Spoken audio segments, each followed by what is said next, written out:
Irmãos, mais uma vez, bem-vindos, Shabbat Shalom a todos.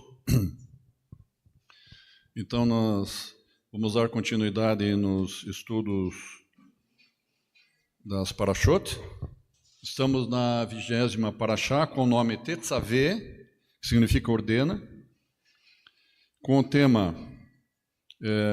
Mishkan, uma jornada de consagração e purificação. E durante o estudo, o Eterno me trouxe, à mente um paralelo bastante interessante. Não vou falar agora, senão vai tirar a surpresa. Muito interessante o paralelo que vai aparecer no final aí. Bastante interessante, com todo esse processo aí que envolve não só a Parashá de hoje, Tetzaveh, como a Parashá anterior, Terumá, e o finalzinho da Mishpatim.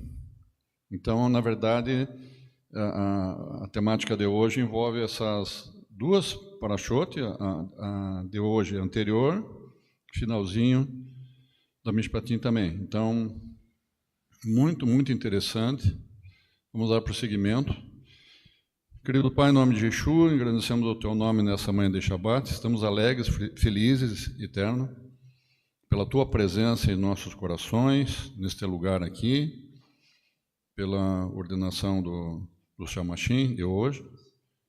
E toda a honra e glória a Ti, Eterno, que o Senhor prepare agora os nossos ouvidos, para nós ouvirmos e retermos e praticarmos os ensinamentos da Tua Torá, que é Espírito e Vida. E agradecemos a Ti por esse momento, pelo Shabat. Em nome de Yeshua Messias, amém. Baruch Hashem. Um breve resumo. O azeite para o candelabro, as vestes dos sacerdotes, o sacrifício e as cerimônias da consagração, ofertas contínuas e o altar de incenso. Como eu falei agora um pouco para vocês, no final da Parashá Mishpatim, Êxodo 24, 12 a 18, Hashem ordena a Moisés para subir o Sinai, para dar-lhes as tábuas de pedra com as leis e os mandamentos. Muito bem. E o que acontece lá em cima? O que acontece no topo do Sinai? A nuvem da glória cobriu o monte por 6 dias. E no 7º dia, Hashem chamou a Moisés do meio da nuvem, e este permaneceu no meio da nuvem por 40 dias e 40 noites. Então, o que diz esse parágrafo aqui para nós? E a nuvem da glória cobriu o monte por 6 dias. 6 dias é o período de toda a criação. Voltamos lá para Bereshit. O Eterno criou os céus e a terra em 6 dias. E no 7º dia ele descansou. Por que está aqui no dia 7º? Hashem chamou a Moisés do meio da nuvem. Então, o 7º dia está aqui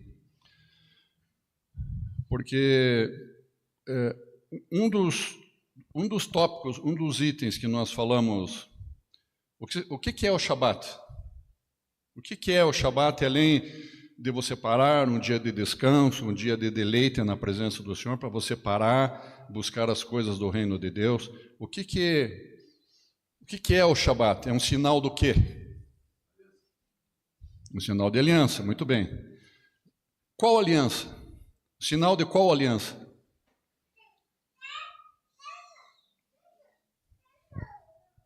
Sinal de qual aliança, queridos? Aliança da Torá, do pacto, do contrato que o Eterno fez. Que o Eterno fez com o povo de Israel. Então tem uma conexão muitíssimo forte. Talvez vocês não soubessem disso. Existe uma conexão muito forte do Shabat com a revelação da Torá, irmãos. Isso é algo bem profundo, é muito profundo isso aqui.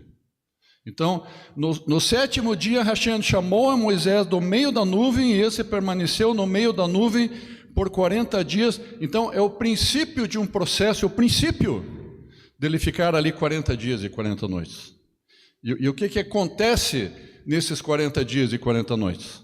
Né? O princípio ele chama num dia de Shabat, o sétimo dia. Moisés, entra no meu descanso. Eu sou o teu descanso. Eu sou o verdadeiro descanso para a nação de Israel.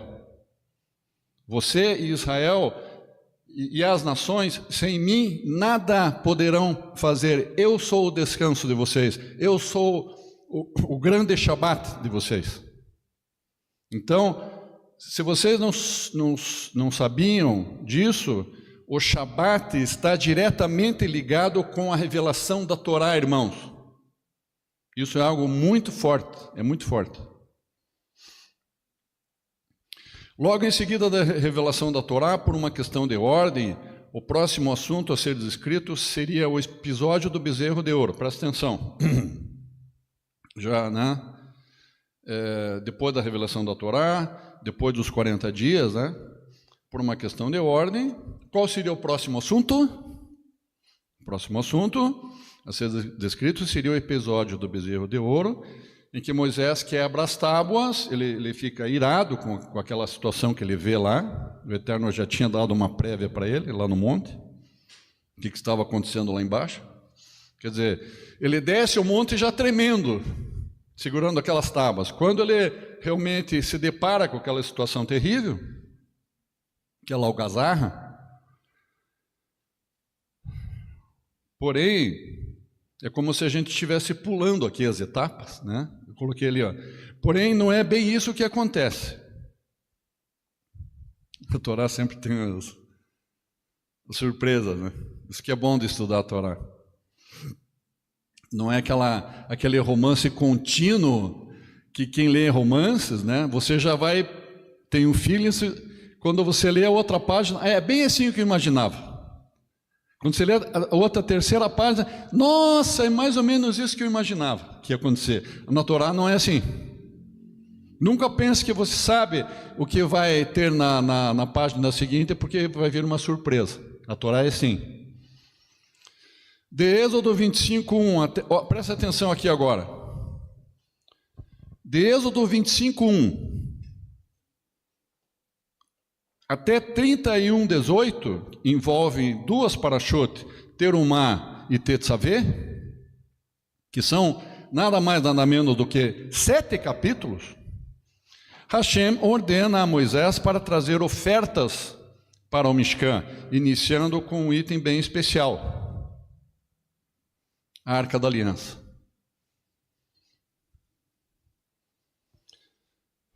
Então, se Moisés é chamado no 7º dia por Hashem para adentrar no meio da nuvem e estar ali na presença do Senhor, né? O que acontece então durante esses 40 dias? Moisés fica lá na presença do Senhor e dizendo: oh, Eterno de Israel, eu te amo, você é o Deus Todo-Poderoso, Criador dos céus e da terra, não há palavras para eu dignificar o teu nome, e assim por diante. Não foi isso que ele fez. Porque não adiantava Moisés falar, o Hashem já sabia o que estava no coração dele. Então, todos os momentos que estavam ali, que Moisés ficou nesses 40 dias, foram todos os detalhes da construção do Mishkan que Hashem passou para Moisés. Ele não iria saber disso lá junto com o povo. Então, de uma forma espiritual, uma forma sobrenatural, o Eterno passou detalhes que nem Moisés sabe explicar, no íntimo, no espírito dele, além do coração dele, para ele lá embaixo, junto com os seus ajudantes, colaboradores, artesãos, saber explicar tintim por tintim. Então, o Eterno gravou na mente e no coração de Moisés todos os detalhes do Mishkan durante essa, se eu não me engano, 960 horas que ele ficou lá. 40 dias e 40 noites. Porém, não sei se algum irmão já captou a mensagem, é que eu sou da área de arquitetura, a minha formação é arquitetura. Se alguém aqui é engenheiro, é técnico em edificações, nessas áreas, talvez já percebeu ali. Eu deixei quieto, né? Talvez alguém já percebeu. Que na construção de um Mishkan, o Eterno ele inicia falando da Arca da Aliança. Quando você vai construir, vamos continuar aqui. O que está acontecendo, a narrativa normal é interrompida. Nem sequer foi falado da construção de um Mishkan. Não foi falado nada de construção. Eu que falei por minha conta. E o Eterno já pede para trazer ofertas para o Mishkan, sendo o primeiro item um móvel. Um móvel.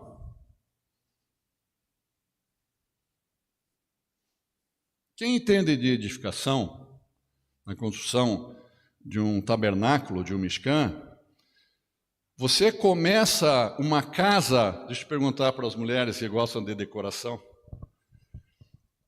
A gente começa uma casa pelos móveis? Por onde é que a gente começa uma casa? Pela fundação, a fundação, né? As sapatas, se forem necessários pilotis, sapatas, vigas. E em cima dessas vigas que estão sobre as sapatas, você começa a levantar colunas, que depois dessas colunas você define a estrutura do telhado, cobertura, depois você monta as paredes. Depois, por último, que você vai pensar em móveis. E o Eterno está fazendo o contrário. Mas como que o Hashem está fazendo assim o contrário? Viu como a Torá é? A Torá às vezes faz as contas porque na nossa cabeça parece que está de ponta cabeça. A Torá é assim, queridos. Arca da Aliança, Êxodo 25, 10 a 16. Vamos lá. Vamos voltar ao princípio, Êxodo 24, 18. Quando Moisés está no topo do Sinai, e pouco antes de descer, recebe as duas tábuas. Agora, eu estou lá em Mishpatim, antes de Terumá. Recebe as duas tábuas. Espere, estava faltando alguma coisa.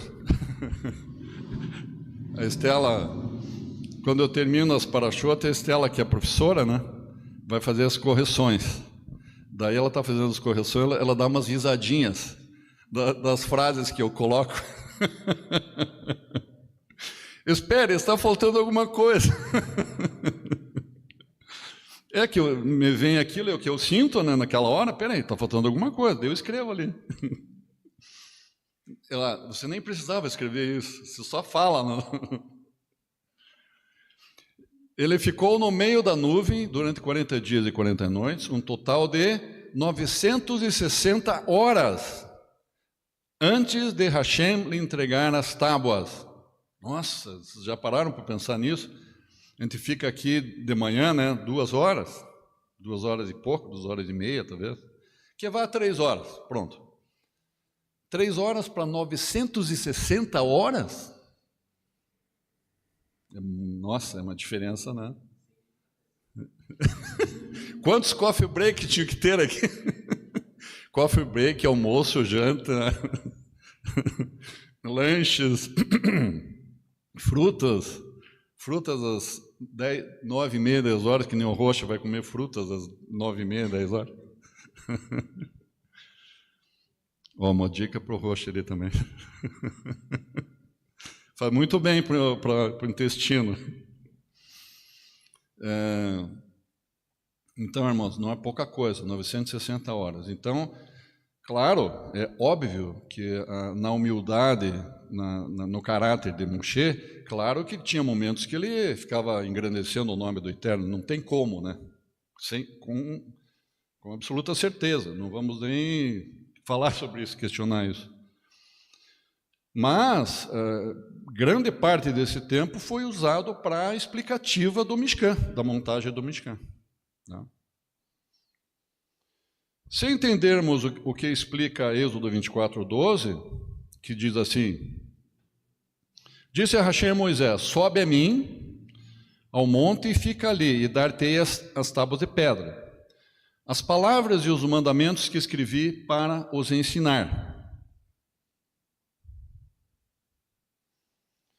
Segundo dois famosos rabinos, respeitadíssimos rabinos, Rambam e Nachmanides, eles falam isso que eu falei para vocês. Eles pensam assim, que a explicativa de todos os detalhes para a construção do Mishkan acontece justamente nesse período dessas 960 horas que Moisés ficou no meio da nuvem lá na presença de Hashem, no topo do Monte Sinai. Então, não é qualquer referência, né? Uma referência muito forte, de duas, quando tiver duas testemunhas, né? Então aqui são duas testemunhas, mas um sinal que o Eterno não revelou para um só. Não, mas se Hillel dissesse isso, estaria ótimo, né? Hillel, não precisa falar mais nada, né? Agora, mais um, Rambam e dois, de peso, rabinos de peso. Tá? Então, vamos nos encurvar, né? Então, concluímos que a construção do Mishkan é algo muito importante para Hashem. Muito importante para Hashem. Mas como assim, Jair? Mas como começar a construção de um Mishkan? Claro que é pela fundação, já falei para vocês, pela fundação, estrutura e cobertura, e só depois de levantar as paredes é que colocamos os móveis. Ninguém começa uma casa pelos móveis, né? Porém, em Êxodo 25:10, que já é a Parashá Terumá, Hashem diz assim: primeiro que faça uma arca de acácia e de ouro, a madeira de acácia, né? Segundo, um propiciatório de ouro. Terceiro, a mesa dos pães. Quarto, o candelabro. E quinto, as cortinas do Mishkan. Nenhum desses itens aqui, desses 5 itens, está falando de estrutura e de paredes e de cobertura, nem de sapatas da base. Não está falando, está falando de móveis. Por que o Eterno está falando desses móveis, começando com a arca e o propiciatório? Bem, o item 1 e 2 é o mesmo, praticamente, porque o propiciatório é a tampa da arca. Então, vamos considerar que o item 1 e 2 é uma peça única. Não tem como separar, né? Tanto é que a arca propiciatória ficava, é o único móvel, os únicos móveis que ficavam dentro do Santíssimo Lugar. Não tem outro móvel que fique ali. A arca e o propiciatório, a tampa, né? Só, não tem mais nada. E os outros itens, os outros móveis também, né? Qual que é o sentido disso? Já vamos entender. Olá, as frasinhas do Jair, do Roche. Nossa! Isso é bem estranho. Por que construir os móveis antes dos cômodos? Em primeiro lugar, uma arca, em segundo lugar, o propiciatório. Mais à frente, Êxodo 36, Hashem orienta Moisés onde posicionar o altar de incenso. Ó, já vão, liguem lá o botãozinho do feeling, para você já entendendo o que o Eterno, onde que o Eterno está querendo chegar. Agora já começamos um caminho legal aqui. Ó. Hashem orienta Moisés onde posicionar o altar de incenso. E o porás, agora aqui literalmente é a palavra, né? Ordenança de Hashem, E o porás diante da divisória que está sobre a arca do testemunho, diante do tampo que está sobre o testemunho, onde me encontrarei contigo ali. Nossa, que frase longa, Roxo. Que versículo, né? Por que tanto? Por que tão longo? Hashem não poderia ter dito apenas assim, ó, em vez dessa frase tão longa, Hashem, né, ele é o Todo-Poderoso, ele não podia ter dito assim para Moisés: Moisés, coloque o altar de incenso aqui, ó, de frente da cortina. Digamos, a arca está aqui, a arca da aliança, daí tem a cortina que separa o santíssimo lugar do santo lugar, e ele podia dizer: não, coloque o altar de incenso aqui, de frente à cortina, ponto. Podia ou não podia? Claro que podia. Ele é o Todo-Poderoso. Por que ele detalhou tudo aquilo lá? Qual a razão disso, dele ter detalhado? E porás o altar diante da divisória que está sobre a arca do testemunho, diante do tampo que está sobre o testemunho, onde me encontrarei contigo ali. Por que ele está detalhando tudo isso? Parece que numa hora imprópria. Qual que é a razão disso? Não ouvi. Também. Notamos que o texto de Êxodo 36 tem a intenção de destacar que o altar não pode ficar em qualquer posição. Ele precisa estar próximo e na direção da arca. Isto é, o Eterno quis dizer, para não ter erro, como a irmã falou, que ele ficasse nem, digamos, aqui está a divisória, e aqui está a arca dentro do Santíssimo Lugar. E aqui está a divisória. Daí o Eterno diz: coloque o altar bem aqui, ó. Mas como tem a cortina, tem que ter todo o cuidado. Vamos afastar um pouco a cortina para ver, para o altar não ficar nem para cá, nem para cá. O que o Eterno está querendo dizer com isso? Que o princípio de todos os móveis que estão no Mishkan, a referência é a arca. O utensílio principal no Mishkan é a arca. E tudo que está em volta é como você olhar num quadro como uma linda moldura, e o conteúdo é a arca, e todo o Mishkan é a moldura em volta. A arca é o coração, é a vida, é o coração do Mishkan. Isso que o Eterno está querendo dizer. Que não, tudo é secundário. A arca é o principal. Sem a arca não existe nada. Não existe Mishkan, não existe altar, não existe nada. Isso que o Eterno está querendo dizer. E o que tem dentro da arca? As 2 tábuas com as palavras. Palavras que é espírito e é vida. Ele estava dizendo que dentro da arca, dentro do que com o propiciatório ali estavam as palavras, e que queira ou não, está falando do Mashiach, que ele é a Torá. Então, ele precisa estar próximo e na direção da arca. A arca é um referencial, é o centro. Dentre os nomes do Mishkan, um deles é o Reu Moed, tenda da reunião. Um dos nomes, o Mishkan tem vários nomes, uns 7 nomes mais ou menos. E um deles é o Reu Moed, tenda da reunião, é onde Hashem se encontra com Moisés e com os Kohanim. E no tempo marcado estarei ali. Isso agora é palavra mesmo, palavra da Torá. E no tempo marcado estarei ali e falarei contigo de cima do tampo, de entre os 2 querubins que estão sobre a arca do testemunho, a respeito de tudo que te ordenarei para os filhos de Israel. Olha que essa frase, ela lembra a outra frase que nós lemos lá, da posição da mesa de fronte. Ele detalha O Eterno detalha, né? Ó, no tempo marcado eu estarei ali e falarei contigo de cima do tampo.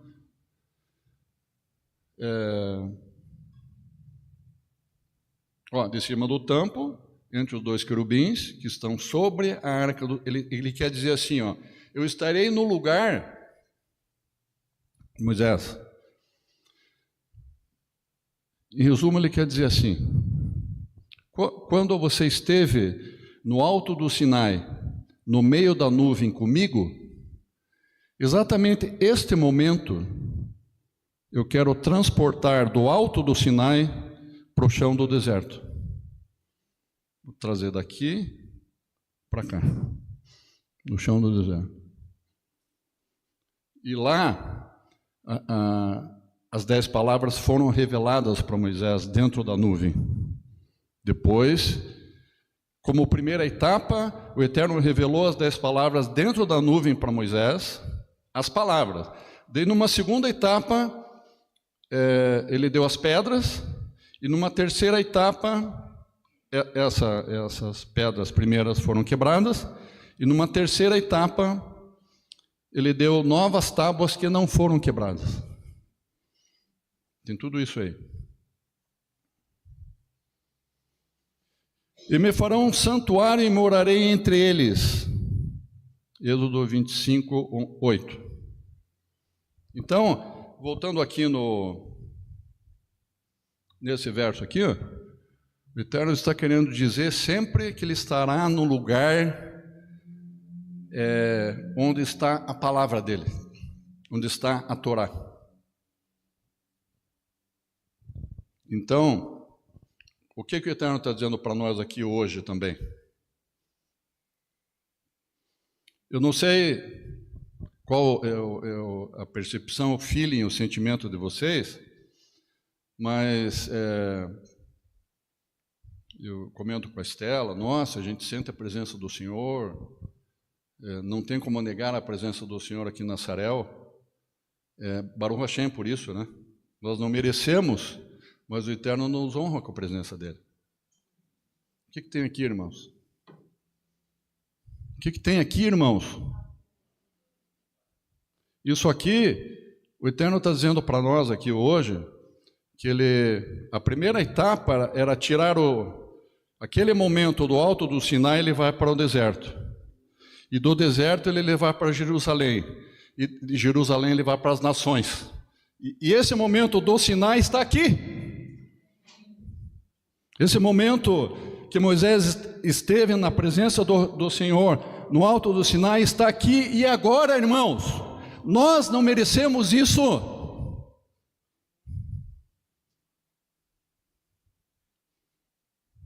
Nós não merecemos tanta honra, irmãos.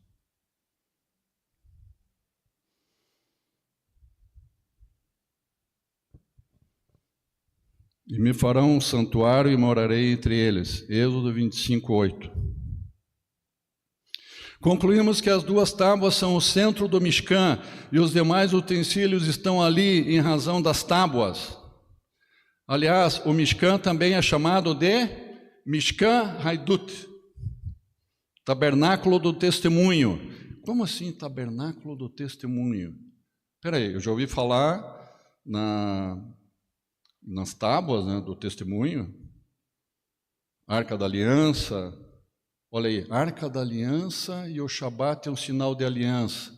Então, espera aí, Roche, será que não tem mais uma palavra para você dizer, além que o Shabat também é um sinal da outorga da Torá e é um sinal da Arca da Aliança? Sim, Baruch Hashem, maravilha, maravilha.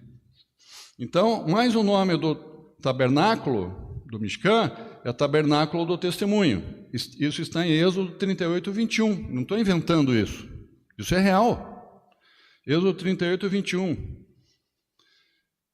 Olha aqui, irmãos, eu sei que vocês estão ligados. Porém, sabemos que não há testemunho nenhum no próprio Mishkan sem as tábuas. Se não tivessem as tábuas, não teria Mishkan. Isso que nós temos que entender. Não existiria Mishkan, não existiria templo em Jerusalém sem as tábuas, sem a Torá, irmãos.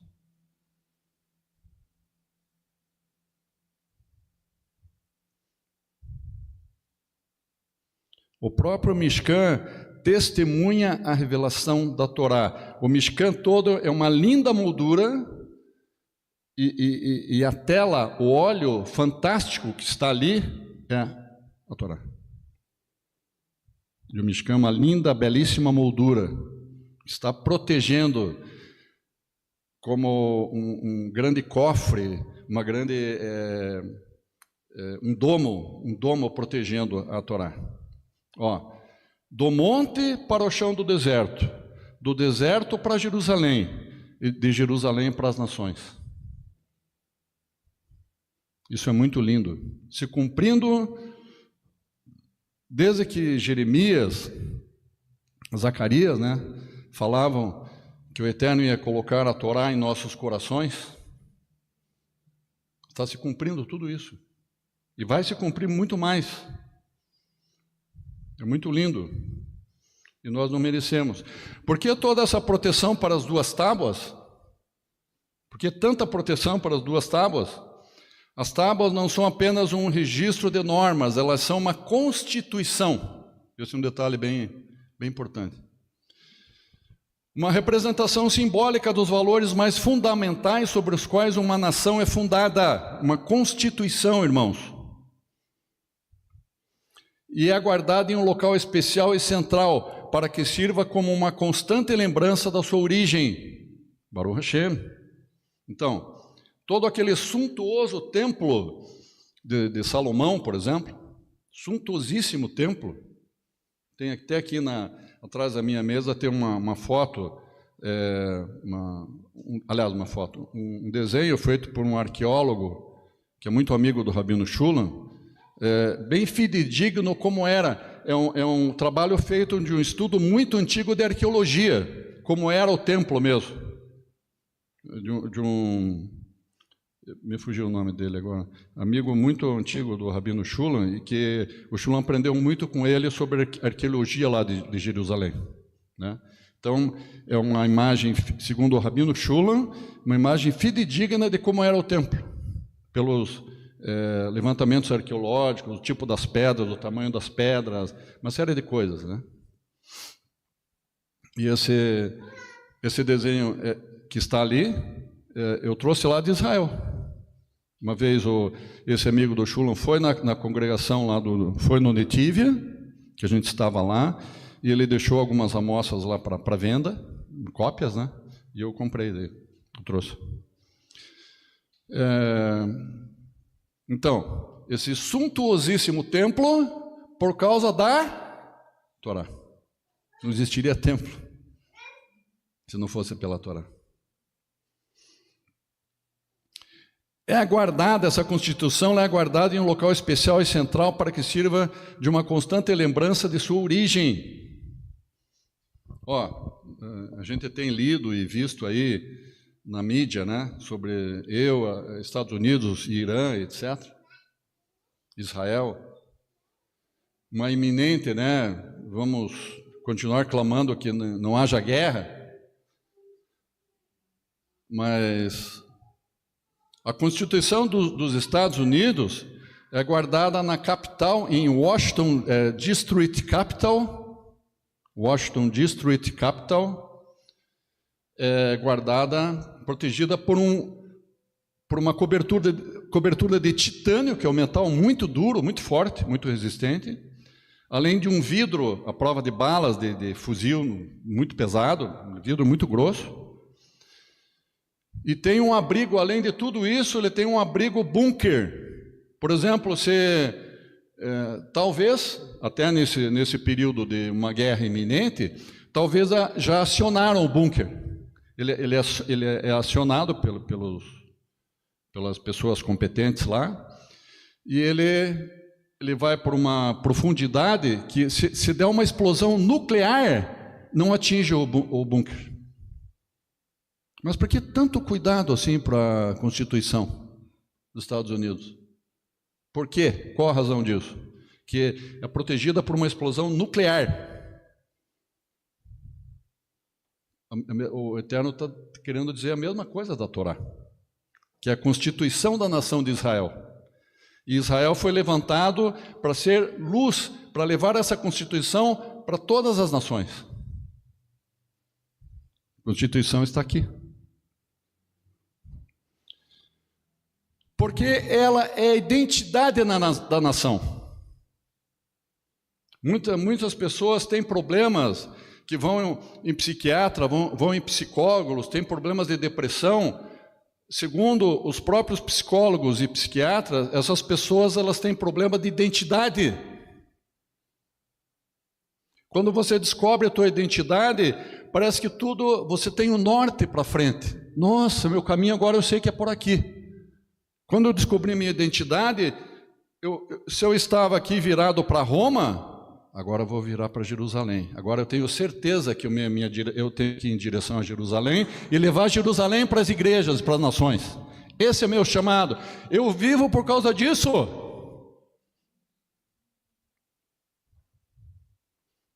Não tem outra razão. O Eterno, em 98, eu estava lá no meio de um grupo de oração em Belo Horizonte. Eu fui lá como turista. E o Espírito disse assim: você e a tua casa vão levar Jerusalém para as igrejas. Quando eu vi isso, quase desmaiei. Levei 1 mês, 2, 3, 4 meses para entender essa frase. Você e a tua casa vão levar Jerusalém para as igrejas. O Eterno tirou do meu trabalho secular. Eu suei frio, suei quente, suei morno, fiquei verde, fiquei azul, fiquei amarelo, tive problemas com a minha família consanguínea, eles não entendiam, achavam que eu estava pinel, eu tive que passar por isso, mas eu escolhi isso.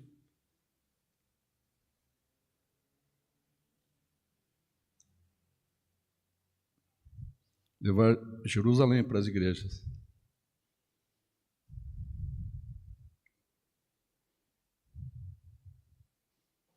As duas tábuas são a constituição. São a constituição de Israel. O Mishkan fica no centro do acampamento israelita e todos se estabelecem ao redor dele.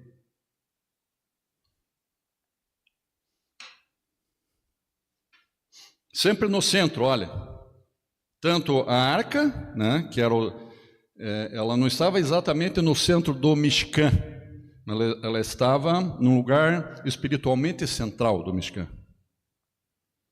E todas as coisas que seja a estrutura do Mishkan, cobertura, piso, paredes, tudo começou através dela, como se o Eterno estivesse dizendo que tudo se fizesse pelo poder da palavra, a palavra da Torá, a palavra que é espírito e vida, dizendo que se faça o altar aqui, que se faça a menorá ali, que se faça a outra cortina, que se faça o santo lugar, que se faça o pátio. A Torá está ordenando e dizendo que se faça tudo, porque o poder vem dela, do poder da palavra.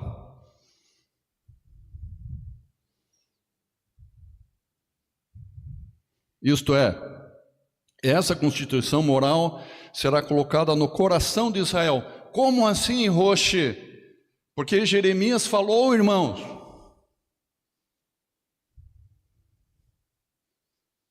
Jeremias 31, 33. Esta é a aliança que farei com o povo de Israel depois daqueles dias, declara o Senhor. Porém a minha Torá em sua mente, e a escreverei no seu coração. Eu serei o seu Deus, ou o Deus deles, e eles serão o meu povo. Baruch Hashem. Baruch Hashem. Isso em verdade, em justiça, ainda não aconteceu. Aconteceu ao princípio disso, mas vai acontecer em plenitude na volta de Yeshua. Esse verso aqui. Ele aconteceu em parte, mas na plenitude só com a volta de Yeshua. Sabe por quê?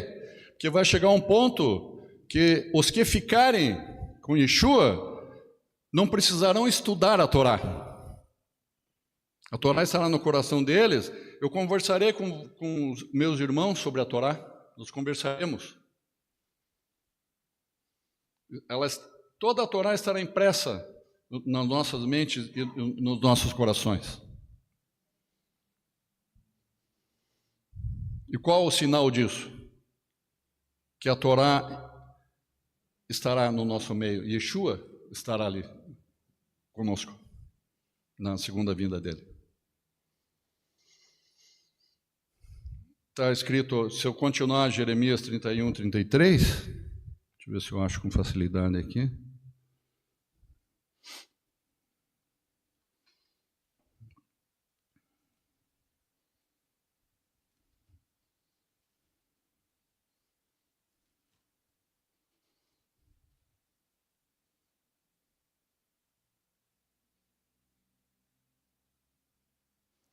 No 34, peraí.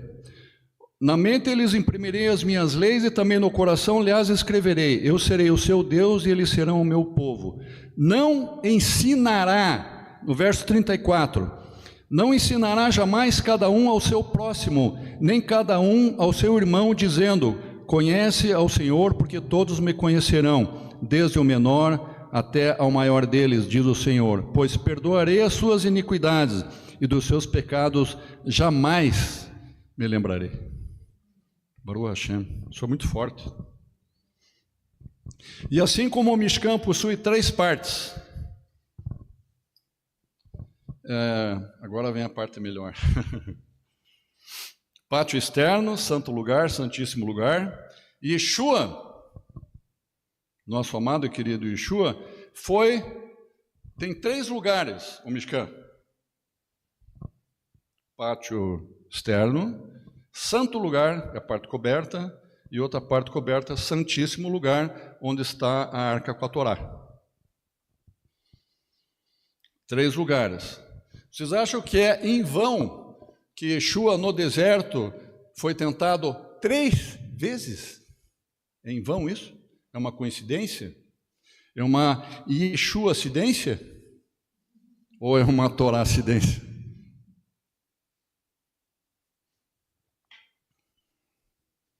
Claro que não. Tudo está interligado, irmãos. Não escapa nada. A tentação de Yeshua no deserto revela uma jornada de consagração e purificação, que é o tema da paraxá de hoje, que está lá no primeiro slide, na qual Yeshua venceu onde Adão falhou e onde Israel falhou. Yeshua venceu onde Adão fracassou e onde Israel fracassou, tornando-se o sumo sacerdote perfeito e eterno pela ordem de Melquisedeque. Da mesma forma, os 3 lugares do Mishkan, pátio, lugar santo e lugar santíssimo, revelam essa mesma jornada de Yeshua no deserto, irmãos. Como assim? Há 3 inimigos da alma: carne, mundo e Satã. Corresponde às 3 áreas do Mishkan. Primeiro, qual que foi a solicitação de Satã para Yeshua? Transforme pedras em pão. O que acontece quando nós, para entrar no santo lugar, que nós estamos no pátio externo, o que é preciso acontecer para nós entrarmos no santo lugar? O nosso coração, ele não tem que deixar de ser pedra para ser pão?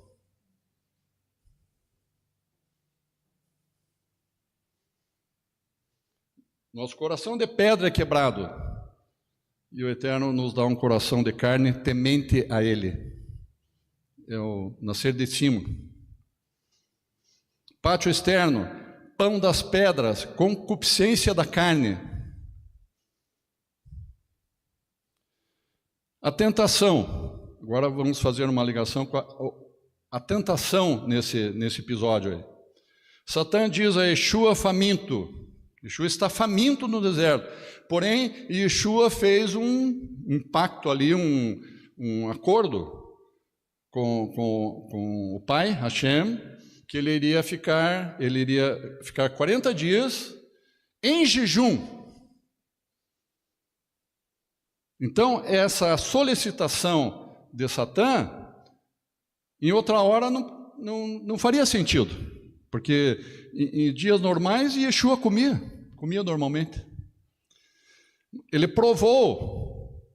Se você faz um propósito de jejum, de oração, uma campanha, leve a sério. Essa que é a mensagem. Não faça pela metade. Isso que, agora fiquei com dor de cabeça, mal-estar. Isso são coisas que Satã coloca para você desistir do jejum e da oração. Persista, vai até o fim. Se você for até o fim, o Eterno vai dar uma vitória. Qual que é a terceira etapa da explicação que eu vou dar para vocês aqui? É a vitória. Por quê? Porque Yeshua não caiu nas lábias de Satã. Tentação. Satã diz a Yeshua faminto, transforme essas pedras em pães. Você que é o bambambam, você que é o deusão aí. Yeshua podia ter feito isso? Sim ou não? Claro que podia. Ele faria assim, pronto, virava pão a pedra. Claro que ele podia ter feito isso. Mas ele preferiu obedecer e honrar os 40 dias de jejum. Então, já falei disso, de coração de pedra para coração de carne temente a Deus. A conexão. Antes da vitória, a conexão. No pátio externo ficava o altar de sacrifícios. Essa tentação apela ao físico, que é a fome, ao ego e ao material, representando o nível mais básico de necessidade humana e o desejo de saciar a carne fora do tempo de Hashem, que seria o período de jejum em que Yeshua estava comprometido ali, né? Muito bem, aí está a explicação bem clara, bem objetiva. E qual que é a resposta? Lembrem, apertem o botãozinho do feeling de vocês. O que está grifado ali? A resposta de Yeshua, antes dele falar a frase, o que está grifado ali? Hein? Está escrito.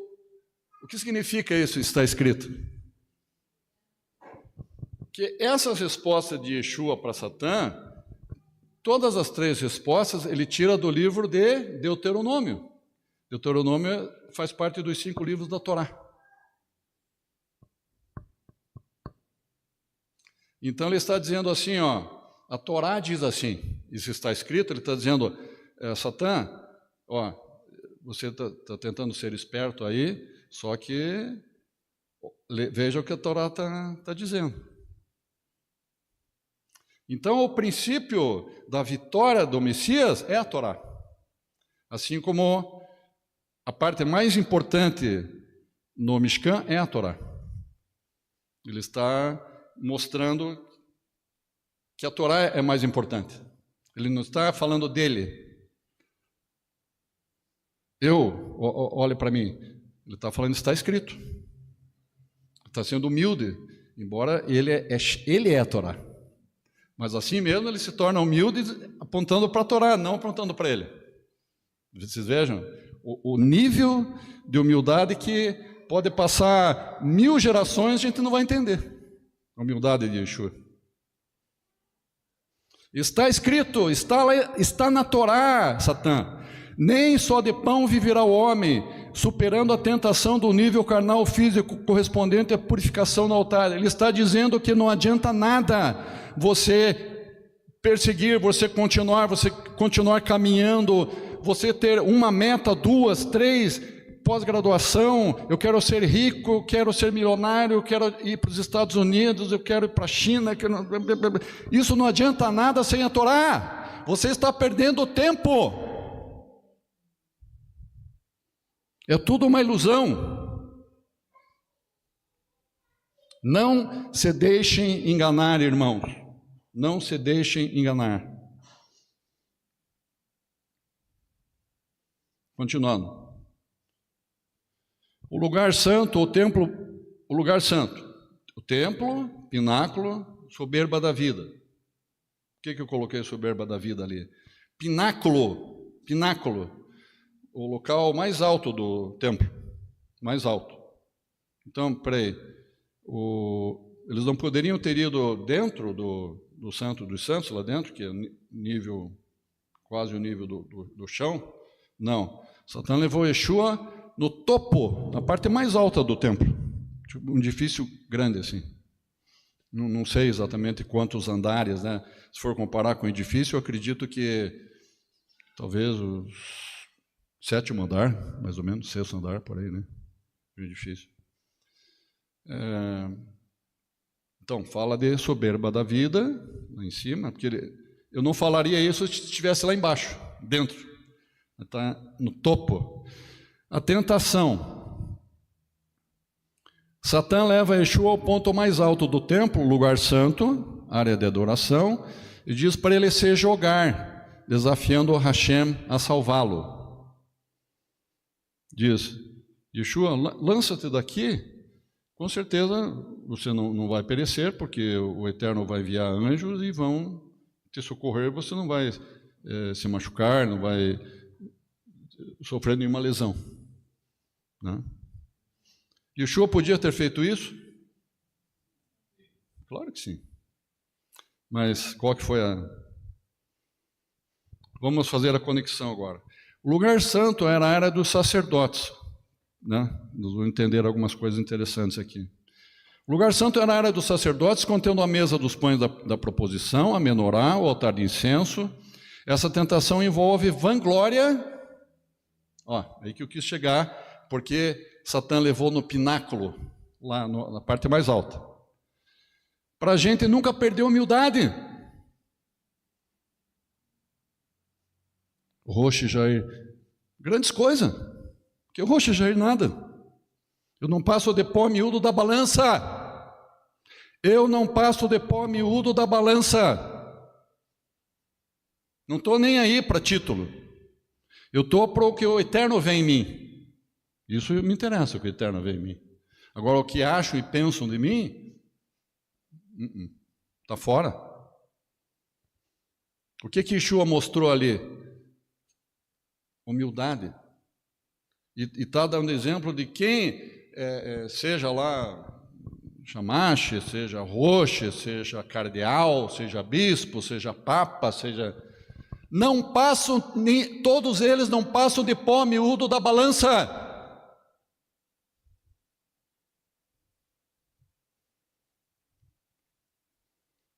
Só isso. Envolve vanglória, presunção, o uso da palavra de Hashem citada por Satã. Pastores usam a palavra de Hashem para se enriquecer. Bens, eles querem bens, querem aviões, heliportos, helicópteros, casa aqui, casa ali, casa em Miami, não sei o quê. Isso é terrível, irmãos. Isso é terrível. Que usam a palavra de Hashem para ganho pessoal e exibição de poder, muito dinheiro, denominações que se competem entre elas para ver quem é mais rica. Isso é abominação para Hashem. A vitória, Yeshua responde, está escrito, veja o que está na Torá em Deuteronômio, não tentarás o Senhor teu Deus, isto é, Ele recusa a soberba. Não tentar Hashem com essas coisas do mundo.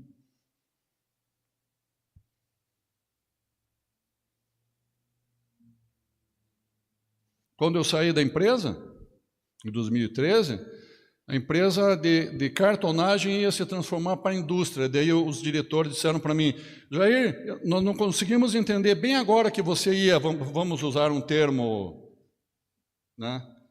Eles falaram isso para mim. Agora que você vai lavar a égua, e você sai, eu disse, eu escolhi assim. Até hoje eles não entendem. Até hoje eles não entendem. E eu não detalhei para eles, porque daí eles iam querer me internar, né? Eu escolhi, irmãos. Não passo fome, não passo sede, não passo frio. Tenho uma amada esposa, tenho filhos, que um deles aqui me ajuda muito na congregação. Tenho outros filhos que me ajudam muito na congregação. Tenho agora o meu xará aqui, Roche, Baruch Hashem, para dividir as cargas. E confesso que senti um alívio. Dividiu. Eu disse para a Estela, Estela, não sei o que está acontecendo,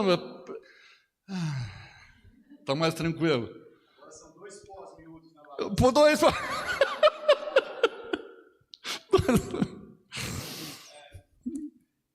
Baruch Hashem.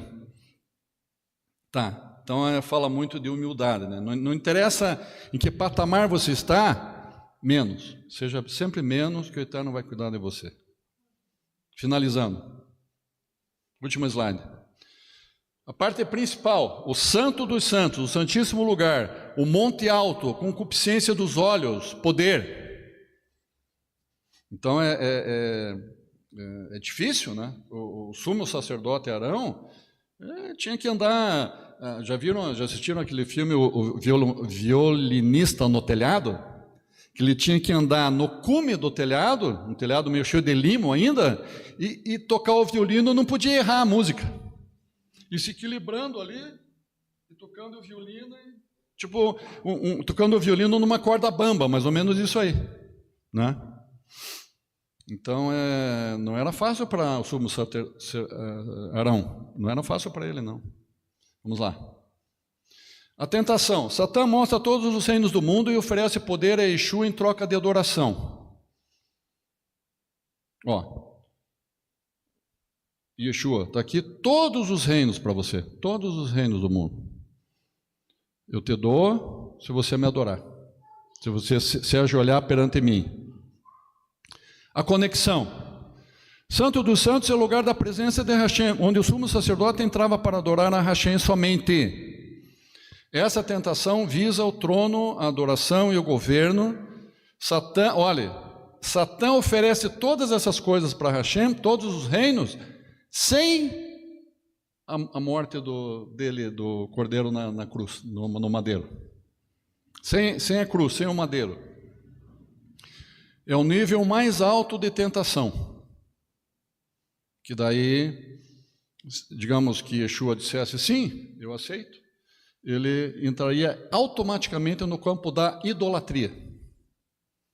Isso também é abominação para Hashem, idolatria. Feitiçaria e idolatria, né, andam ali, né? Feitiçaria como idolatria, idolatria como feitiçaria para Hashem. Terrível. Foi o erro lá de Saul. Saul cometeu esse erro. A vitória. Yeshua responde, para variar um pouquinho a resposta.